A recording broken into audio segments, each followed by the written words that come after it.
British शासन से पहले भारत में मुगलों का शासन था, वो भी 300 सालों तक रहा। उस समय भारत की अर्थव्यवस्था बहुत ही सुदृढ़ अर्थव्यवस्था थी। इसी कारण मुगल भारत की तरफ आकर्षित हुए थे और मुगलों ने भारत पर धीरे धीरे एक बड़े हिस्से पर कब्जा कर लिया। उस वक्त के मुगल इतिहास में अगर नक्शे को देखें तो उस नक्शे में एक ऐसा भी देश आता है जो महज दिल्ली से 1000 किलोमीटर की दूरी पर स्थित है, जो कभी गुलाम नहीं हुआ। उस पर कभी भी मुगलों ने हमला नहीं किया। वह देश है नेपाल। नेपाल में ऐसा क्या है कि कोई भी साम्राज्य नेपाल को अपने ऊपर अधिकार में नहीं रख पाया। तो आज के इस वीडियो में हम इसी विषय पर चर्चा करेंगे कि मुगलों ने नेपाल पर कब्जा क्यों नहीं किया, या फिर नेपाल मुगलों के अधिकार क्षेत्र में कभी क्यों नहीं आया। इसके क्या क्या कारण थे। बाद में ब्रिटिश सरकार भी नेपाल को अपना उपनिवेश क्यों नहीं बना पाया। इसके अलावा भी बहुत कुछ जानने को मिलेगा, तो इस वीडियो को अंत तक जरूर देखें। अगर आप चैनल में नए हैं तो चैनल को सब्सक्राइब कर लें। अगर वीडियो अच्छा लगे तो लाइक करें। किसी और टॉपिक पर वीडियो देखना चाहते हैं तो कमेंट पर जरूर बताएं। भारत और चीन जैसे दबंग देशों के बीच नेपाल ने अभी भी एक पहचान को बनाए रखा है। वास्तव में यह एक ऐसा देश है जिस पर 3 शताब्दियों से अधिक समय तक भारत में मुगल शासन के बावजूद मुगलों द्वारा कभी आक्रमण नहीं किया गया। मुस्लिम शासकों द्वारा नेपाल पर आक्रमण करने के लिए सूत्रों के अनुसार 2 प्रयास हुए, लेकिन वे व्यर्थ ही रह गए। इनमें से पहला 1349 में जब बंगाल के शमसुद्दीन इलियास शाह ने नेपाल पर आक्रमण किया था। उसने नेपाल की राजधानी काठमांडू को लूट लिया, लेकिन वह जल्द ही पीछे हट गया। फिर 18वीं शताब्दी में एक और बंगाली सुल्तान मीर कासिम ने नेपाल पर हमला किया। उसका प्रयास असफलता में समाप्त हो गया, क्योंकि वह आसानी से निरस्त हो गया था। लगता है कि मुगलों को किसी भी तरह से नेपाल में दिलचस्पी नहीं थी। आइए इसके कुछ संभावित कारणों पर नजर डालें। नेपाल में दुनिया की शीर्ष 10 पर्वत चोटियों में से 8 हैं, जिसकी वजह से नेपाल को जीतना हमेशा एक चुनौतीपूर्ण काम था।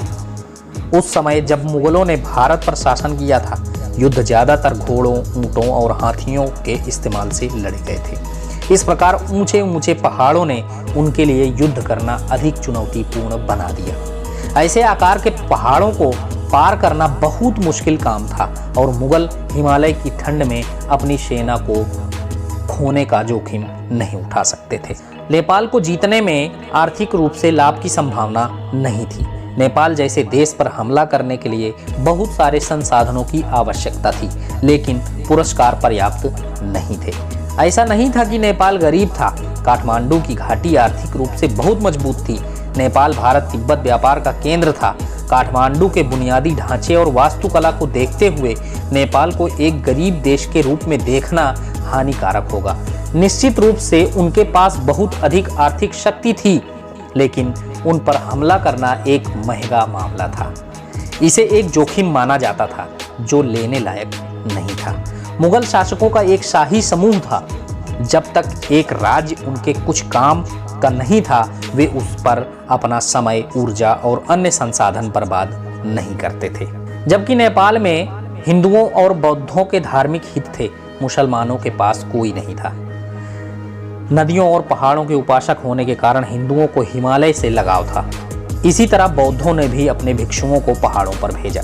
मुसलमानों को हिमालय के साथ ऐसा कोई लगाव या खौफ नहीं था, इसलिए उन्होंने नेपाल पर विजय प्राप्त करने के बारे में कभी नहीं सोचा। नेपाल ने मुगल व्यापार को तिब्बत में फलने फूलने का मार्ग प्रदान किया। उन पर हमला करने से तिब्बत के साथ इस व्यापार को नुकसान होता। हमले का प्रभाव तिब्बत के साथ उनके व्यापार तक सीमित नहीं होता, लेकिन इससे लद्दाख और हिमालयी पर्वत श्रृंखला के अन्य राज्यों में मुगल अर्थव्यवस्था पर असर पड़ता। नेपाल के मल्ला समुदाय का मुगलों के साथ अच्छा संबंध था। आक्रमण करने की कोशिश ने इस रिश्ते को भी बर्बाद कर दिया होता।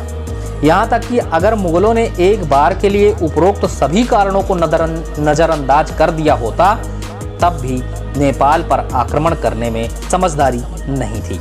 बेशक वे नेपाल को हरा सकते थे यदि वे वास्तव में चाहते। उनके निपटान में सरासर जनशक्ति कठिन इलाके के बावजूद किसी भी सेना को मात दे देती।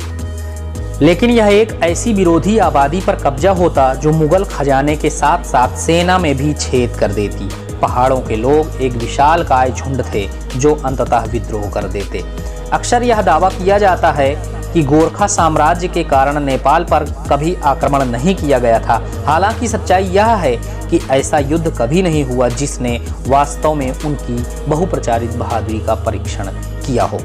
यहाँ तक कि ब्रिटिश भी पूरे नेपाल को जीतने के लिए परेशान नहीं थे। 1814 में एंग्लो नेपाली युद्ध के दौरान अंग्रेजों ने नेपाल के सबसे लाभदायक हिस्से पर विजय प्राप्त की और यह तय किया कि एक पूर्ण पैमाने पर विजय इसके लायक नहीं थी। आधुनिक भारत और नेपाल के बीच मित्रता की शुरुआत 1950 की शांति और मित्रता की भारत नेपाल संधि से हुई थी। आज भारतीयों और नेपालियों के बीच भाषाई, वैवाहिक, धार्मिक और सांस्कृतिक संबंध हैं। दोनों देश द्विपक्षीय संबंधों में एक दूरंदेशी दृष्टिकोण का निर्माण करना चाहते हैं।